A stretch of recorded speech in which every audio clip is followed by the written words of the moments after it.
시편 19편. 하나님의 영광 하늘을 순회하고 하나님의 솜씨 수평선을 가로지르며 펼쳐진다. 낮이 아침마다 수업을 열고 밤이 저녁마다 강연을 베푼다. 그들의 말 들리지 않고 그들의 목소리 녹음되지 않으나 그 침묵은 온 땅을 채우고 소리 없는 진리 어디에나 울려 퍼진다. 하나님께서 해를 위해 거대한 둥근 지붕을 만드셨으니 그 지붕은 초대형. 아침 해는 신방에서 달려나온 새 신랑. 동틀 무렵의 해는 결승선을 향해 질주하는 달리기 선수. 동틀역부터 해질역까지 하나님의 말씀도 그렇게 하늘을 누빈다. 얼음을 녹이고 사막을 달구며 마음을 어루만져 믿음을 갖게 한다. 하나님의 계시는 온전하여 우리 삶을 회복시키고 하나님의 이정표는 확실하여 바른 길을 알려준다. 하나님의 인생 지도는 정확하여 기쁨에 이르는 길을 보여주고 하나님의 지시는 분명하여 알아보기 쉽다. 하나님의 명성은 순금같이 변함없고 하나님의 결정은 정확하여 한치의 오차도 없다. 하나님의 말씀은 다이아몬드보다 에메랄드 두른 다이아몬드보다 나으니 너는 봄철 딸기보다 더 말씀을 좋아하게 되리라. 붉게 잘 익은 딸기보다 더. 그뿐이 아니니 하나님의 말씀은 위험을 경고하고 감춰진 보물이 있는 곳도 알려준다. 하나님의 말씀이 아니면 우리가 어떻게 길을 찾고 우리의 어리석음을 어떻게 분별할 수 있겠는가? 하나님, 우리의 지난 잘못을 깨끗하게 해 주소서. 하루를 새롭게 시작하게 하소서. 어리석은 죄에 빠지지 않게 하시고 내가 주님을 대신할 수 있다고 생각하지 않게 하소서. 그제야 내가 햇빛에 깨끗이 씻겨 죄의 얼룩 말끔히 지운 상태로 하루를 시작할 수 있습니다. 이것이 내 입에 담은 말, 내가 곧씹고 기도하는 것입니다. 오, 나의 제단 반석이신 하나님, 내 기도 아침 제단에 바치오니 받아 주소서. 나의 제단 제사장이신 하나님,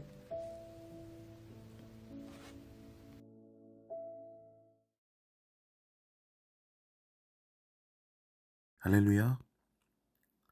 오늘 우리에게 주신 하나님의 말씀은 시편 19편 1절부터 14절까지 말씀입니다.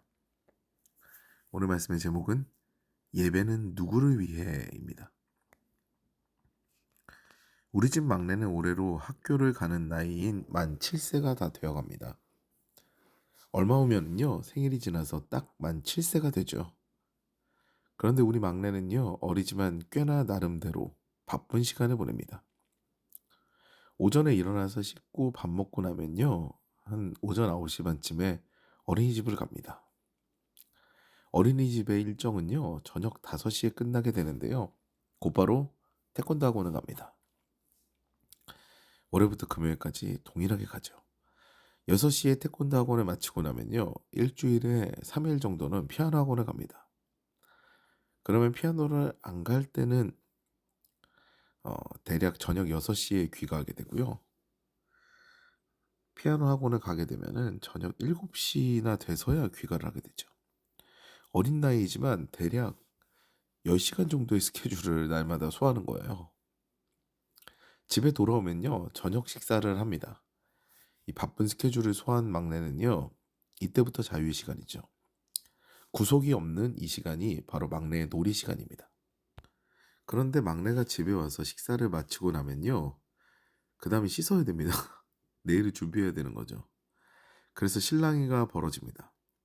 저와 아내는요 막내를 어떻게든 씻게 하려고 애를 씁니다. 막내는요, 어떻게든 자신의 자유시간을 확보하려고 애를 쓰죠. 급기야 저와 아내, 그리고 누나들도요, 막내에게 애원합니다. 제발 씻자 그러죠. 그리고 결국 우리의 애원에 막내는 안양을 베풀어 줍니다. 씻으러 가요. 여러분, 우리 막내가 씻는 것은요, 누구를 위함입니까? 당연히 막내 자신을 위함이죠. 안 씻고 자면 막내가 손해예요. 아무도 손해를 보는 사람이 없어요.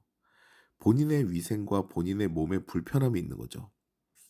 오히려 씻기는 사람이 귀찮습니다. 힘들어요. 그럼에도 불구하고 씻기는 우리는 권하고 애원합니다. 이것이 어린 막내에게는요, 반드시 필요한 하루의 마무리 과정이니까요, 강권하죠. 그런데 재밌게도요, 막내는 마치 선심을 베풀듯이 씻는 겁니다. 우리 이 시각을 가지고요, 우리의 예배를 한번 보겠습니다. 여러분, 예배는 누구를 위해 했습니까? 우리는 우리가 주님이 너무 필요해서 주님 없이는 살 수가 없는 연약한 존재이기 때문에 주님을 찾고 예배를 드려요. 마음의 공허함, 허무함, 외로움과 고독. 우리는 홀로 이런 감정 때문에 매몰되기가 굉장히 쉽습니다. 그래서 사랑의 공급자이자 우리의 창조주인 하나님을 찾고 갈망하게 되죠. 그 하나님을 만나는 시간이 예배 시간입니다. 우리가 필요한 거예요. 그런데 어느 틈에요, 우리는 우리가 예배를 드려서 하나님께서 하나님 되시지 않는가 생각을 하게 돼요. 반대로 생각하는 거죠. 우리가 찬양 안 하면은 하나님이 어떻게 예배를 받으실 수가 있고, 그럼 어떻게 하나님이 신이 될 수가 있을까? 이런 교만한 생각을 갖게 되죠. 오늘 본문인 시편 19편은요, 토라 찬양시로 분류가 됩니다. 시편 19편은요, 자연에 드러난 하나님의 계시, 즉 일반 계시에 관해 찬양하고요. 이어서 주어진 말씀, 이것을 특별 계시라고 하는데요. 말씀 중에 특히 율법을 찬양하는 부분으로 이어집니다. 또 마지막에는요, 토라, 즉 율법 앞에서 자신의 죄악을 깨닫고 하나님 앞에서 회개하며 하나님의 은혜를 구하는 내용으로 시편 19편은 마무리가 되죠. 여기서 우리는 깨달을 수가 있습니다. 아, 만물이 지금 하나님을 예배하고 있구나. 우리가 예배하지 않아도 이미 만물로 인해서 하나님이 영광 받으시겠구나. 라는 것을 알 수가 있죠. 오늘 본문 서두에 보면은요, 낮이 아침마다 수업을 열고 밤이 저녁마다 강연을 베푼다 라는 내용이 있어요. 아무 말도 하지 않는 것처럼 보이지만 온갖 만물이 하나님을 찬양하고 있다라는 거죠. 어떻게 온 천하 만물은요, 이렇게 한치의 오차도 없이 완벽할까요? 누군가가 설계하고 계획하지 않고서는요, 이렇게 완벽할 수가 없는 거예요. 이에 자연 만물을 온전하게 느끼는 사람은요, 하나님의 존재를 어렴풋이 짐작하게 됩니다. 그리고 이어서 찬양으로 이어지죠. 하나님 만나기를 갈망하게 됩니다. 그런데 하나님께서는요, 이 자연에 드러난 하나님의 흔적뿐만 아니라요, 우리에게 특별한 계시를 주시면서 자신의 존재를 느끼게 하세요. 바로 말씀이죠.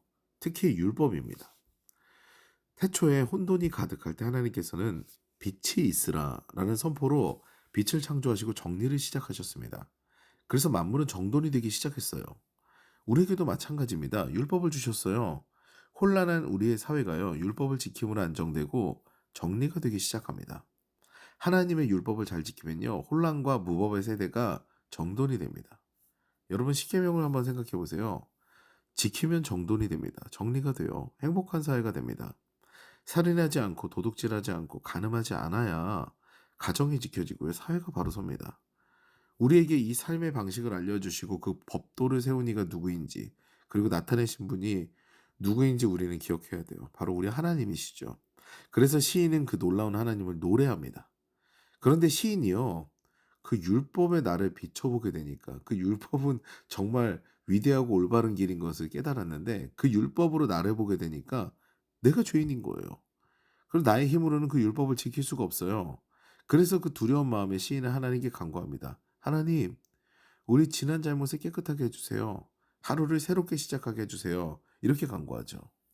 그리고 이어서 간구합니다. 개역 개정판 성경을 보면요, 이런 내용이 나와 있어요. 나의 이 입술의 고백과 마음의 묵상이 주님께 연락되기를 원합니다. 라는 거죠. 내가 회개하는 것, 내가 주님을 바라면서 주님의 은혜를 구하는 것. 이 나의 예배가 주님께 드려지기를 원합니다. 라는 고백을 하는 거예요. 사랑하는 여러분, 이것이 예배입니다. 하나님의 존재를 깨닫고요. 내 인생의 행복을 위해 일하시는 주님을 발견하고 나면요. 주님 앞에 겸허하게 나아가서 주님의 은혜를 구하는 것이 바로 예배죠. 이른바 나 따위가 예배하지 않는다고 주님의 영광이 가려지지 않는다는 거예요. 오히려 내가 주님의 은혜 없이는 살 수 없는 존재임을 깨닫고 주님의 은혜를 구하는 시간이 예배 시간인 겁니다. 오늘도 삶 가운데서 주님을 갈망하며 주님을 만나고 은혜를 날마다 경험하는 예배의 삶을 사는 저와 여러분 되시기를 주님의 이름으로 축원합니다.